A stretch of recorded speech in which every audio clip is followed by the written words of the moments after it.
Hey, hi, I'm back. I wasn't too sure you wanted to talk about this, but maybe it's the right time. But it all depends. I'm filming. I hope I would be able to post it. If I'm able to post it, okay, that's a nice one. But if I'm not, okay, it's like it's as good as it never happened. Okay, I was barely 20 years old, or 21 thereabouts, when I was just in my 100 level. Honestly, yeah. So roughly 20 years. I was just in my 100 level, and I met this. Okay, I'll say I met. Please, that is too deep. Of course, we all as students, we meet our new lecturers and all of them. When I say I met, it looks too personal, right? But basically, our lecturer in general. So this guy, that guy at that time was like in his 40s. Yeah, he was like in his mid 40s ish, 44, 45. So you can imagine that's someone that is twice my age and even more. So this is how it started. We wrote his exams. Obviously, we've heard so much of his gist. You know, one thing about getting to the higher institution, you will hear gist from your seniors. Obviously, you will hear a lot of gist. So, we've heard a lot about him. So, we're trying to be like very, very invincible for the man not to even notice us. Like me personally, I will wear my hijab. At least, you know, the thing about sexual harassment for the longest of time is that we, the ladies, were given that notion of is your fault. That's the truth. I remember those days when a lady is being raped, it's her fault. They'll say, what took you there? And it's the way you dressed. Is like the victim blaming is on another level. So at that point now, you are trying your best not to be harassed. You're trying your best not to even look attractive. You're trying your best. See, there are several things that we tried doing those days, ladies, like to not bring how would I even put it, to not drag attention. See, it was that bad that we would wish that we can even use charcoal on our face so that you know it's traumatizing like that, right? But then at the end of the day, it is what it is. It's not about you, it's about the person. But unfortunately, we are not we don't see it that way, if you know what I'm trying to say to you. So in order to we try on our own, even the issue not to be seen, it's a whole lot. But I kept trying, not just me. In fact, I think I was even able to carry on with with a smile as compared to some other ladies. Like I remember back then there was this lady and I can't remember her name, though she was a little older than I was. She actually was contemplating doing something irrational. Yes, it was. See, I don't know how to explain this thing. You know, when you're not in a situation, you will not be able to describe. I don't know. You know, there are some certain emotional stuffs that when you're asked to put it in words, is really tough. It's really really tough. And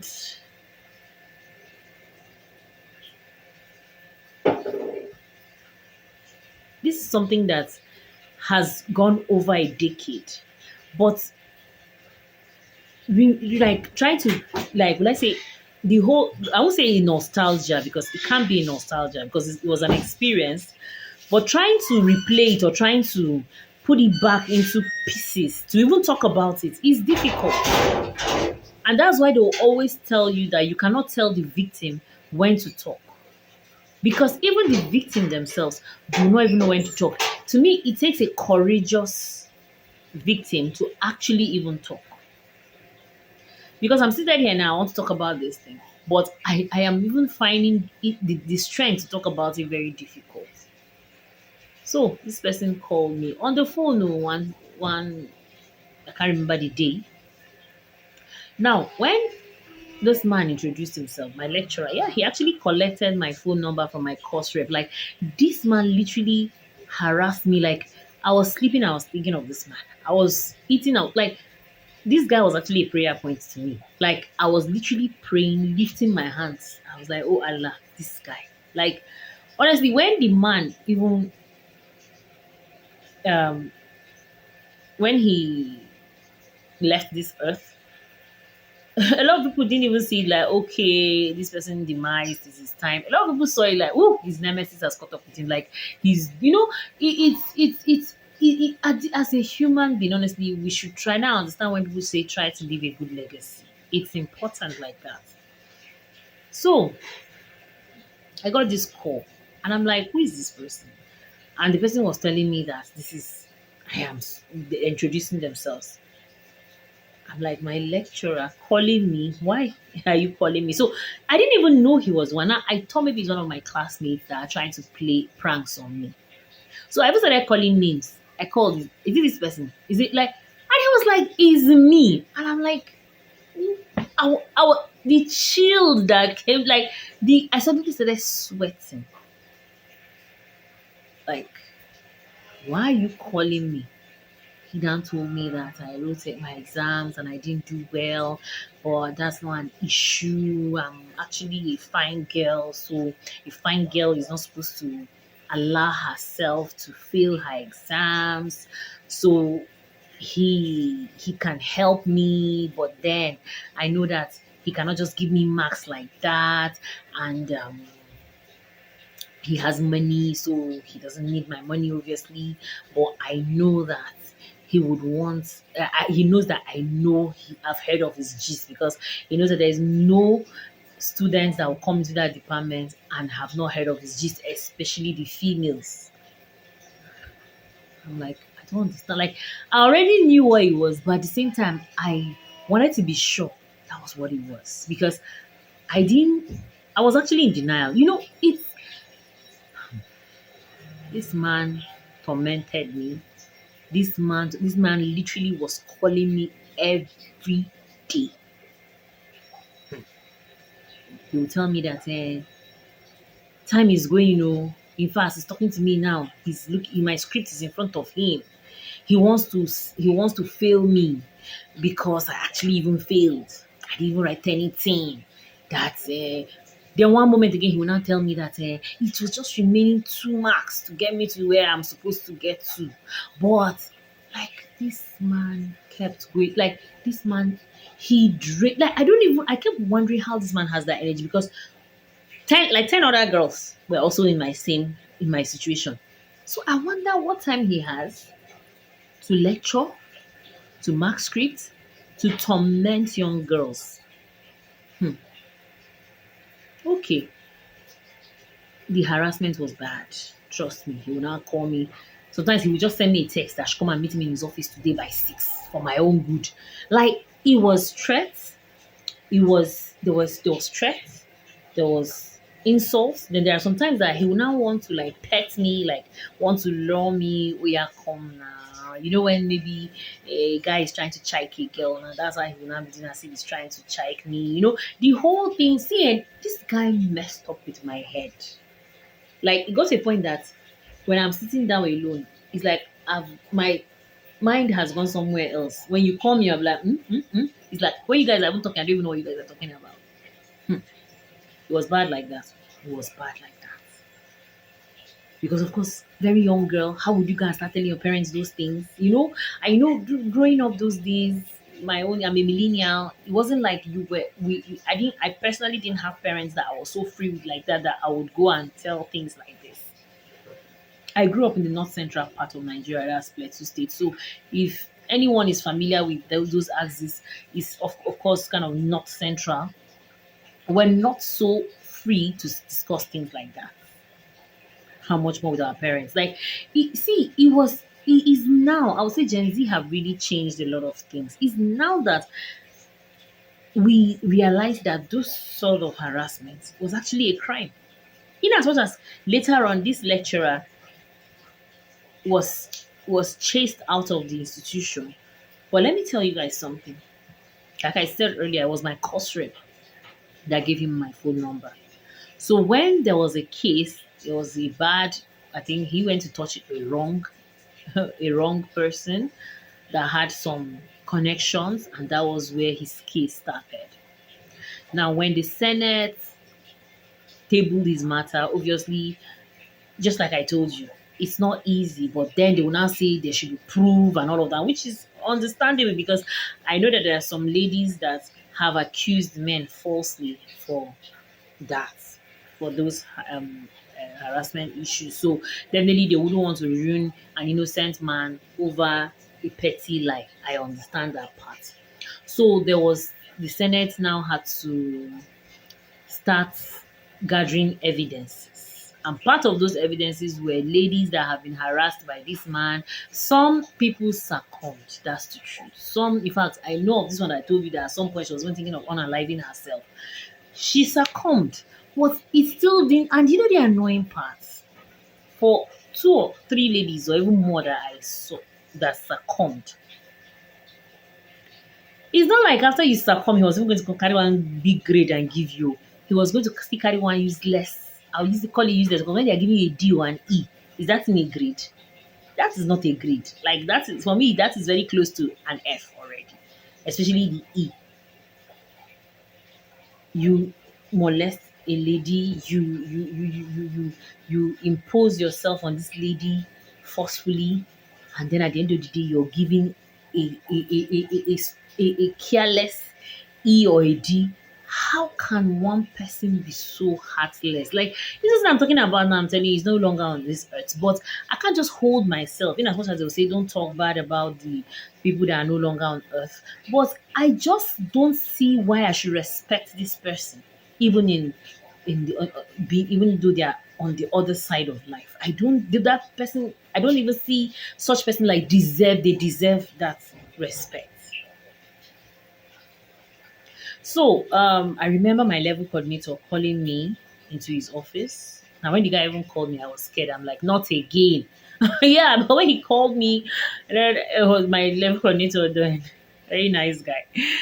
I was scared. I was like, because after having that first thing, I'm like, God, why is this one calling me again? I hope not again. Ah. So when I now went, of course, this is my level coordinator now. I had to go and answer his call. So when I went, he now told me that this is what he heard. And my course rep told him because when the issue came up, me, I didn't even know that there was an issue like that on ground. But there was something I noticed that period. The lecturer will come, he'll be looking at you ladies in the eye. I remember, especially the ones he knows he has harassed, because I was one of those ladies. So he'll be looking at us straight in the eye, and this guy was literally threatening. He was literally, this guy was now putting fear. How can somebody be this mean? This guy was putting fear in our body. The way he would talk, he would come a lecture of, let's say, maybe an hour or two. This guy, in fact, a lecture of 1 hour, he doesn't even, he came, he was not lecturing, he was not teaching us anything again. He would just come and be mounting threats, insulting words, using insultive words. Like, we didn't know what was going on. We didn't know this guy was no longer coming to teach us. He was just coming to threaten us and, say all sorts of things. He was no longer teaching us. In fact, it was that bad. I remember even last year, also one of my classmates traveled down to Port Harcourt, and we met and all of that. That guy, there was something that our lecturer did that I would like the word, it traumatized the guy till today. When the guy was saying it in front of him, this lecturer had the guts to put his hand inside. See, this thing I'm telling you, like looking at it now, talking about it now is annoying me. He had the guts to put his hand inside the pint of one of our classmates while writing exams. Now this my own classmate too as well. The guy that was even reminding me, I've even forgotten that issue, was seated close to that girl, so he saw everything. Like this girl cried, like the height of harassment. Putting your hand inside. This girl was writing an exam, just like that. This guy just put his hand inside her. Like, God. And guess what we're hearing at the back of the scene those days? They said that his wife and his mother, that they are doing prayer and fasting for him, that they feel that thing he's doing is a spell that was cast on him. Are you guys understanding what I'm saying at all? Okay. So when my level coordinator called me and told me that he heard that I was one of those ladies that got harassed by this man, and that there's a sitting, and because they were recording the victims, you come, you talk, and you say your experiences, and then you'll be recorded, and that was all was going to go and be played. Of course, they were gathering evidences at the Senate and all of that. So my level coordinator now told me that he heard everything, that my course rep told him that I was among those that this man. Do you know that at that time, if I told you guys something, do you know, even as I'm talking about this is something that's happened more than 10 years ago or even more than that, but it's getting me emotional. When my level coordinator told me if I wanted to testify, or he was okay, he didn't even ask me if I wanted to testify, being the fact that I was part of those victims that were harassed actually by this man, because it was set by set. The ones that were harassed were categorized by this by in their own group. The ones that were actually graped, because at this point when somebody has mounted that kind of pressure on you, you is grape you call it now. So it was sectioned like that. When my level coordinator asked me if I wanted to, if I was going to be, if sorry, did he ask? No, he told me that okay, this is what is happening and I should come so time. And I told him no. I denied it. Do you know what I said? I told him that no, that man never harassed me. And the man looked at me. He was like, Asma'u. I said, no, I deny. Oh, God. After some few days, he sent me a message. He was like, Asma'u, don't you want justice? Like, don't you, you're a woman. You're supposed to also stand by your fellow women. Why are you running away? I do you know one thing with men that do things like this? They are usually in position of authority, and that is why it's easy for them to abuse that position. And my level coordinator was so disappointed in me. He was so angry at some point with me. Later on, he now called me and was trying to like pet me to like come. I blatantly refused. From the beginning, I was denying it. There's nothing like that happened. Later on, of course, the man is the father. He saw through the whole thing, and he told me that okay, that it's going to be done anonymously. Like I'm not that. There are some of the students. He even now showed me a sample of one of the recordings. That is, the student's face was covered. Like they will record you from the back, so they're not recording your face. So it's your back, so literally your voice. They are protected. Of course, there were some other ladies too that could not face the camera. So few. In fact, do you know this man was so evil that we even had reverend sisters in our class. He was equally harassing them. Like there was just no woman that guy wanted, and he would not go for. That guy was so brutal. I know some of you will want to know, did I eventually accept to go and testify? Honestly, I didn't. I didn't. And that is why I respect victims that actually come out and talk. Do you know the shame, the humiliation, the hurt that will come from people that do not understand your plight? So at the end of the day, those that were more bold than I am, because at this point I would call myself a coward at that time. I chickened out. I didn't testify against this person. And those that had the guts to do that, the whole situation was pushed to the Senate. There were so many evidences. In fact, there were some other ladies that were smart enough, in as much as those days, we didn't really have good phones like now. We didn't really have Android phones. It was more of Java phones, or no Android phone and iPhones, like no sophisticated gadgets like now where you can actually use those gadgets stylishly and record evidence or something. No, then we just didn't have that kind of technology. So some though tried and were able to get one or two, from text messages he sent them. Me, out of fear, or no, not out, no, I didn't delete his text messages, but in the course of like changing my phone. Yeah, so I lost someone. So even when they were asking me, okay, do I have any evidences like text messages or call logs and all, I said no, I had changed my phone. So for some other ladies, they did have. So all of those things were presented, because what is a lecturer doing calling all these ladies? You can't say, why is there only ladies you're calling? So there were evidences like that, and so this man was eventually sacked from the university. Okay, and that was it. And so the way he was sacked, and there was a circular. Things like this, they usually have a circular that will be circulated to other universities as well, warning them to beware of this person is this, that.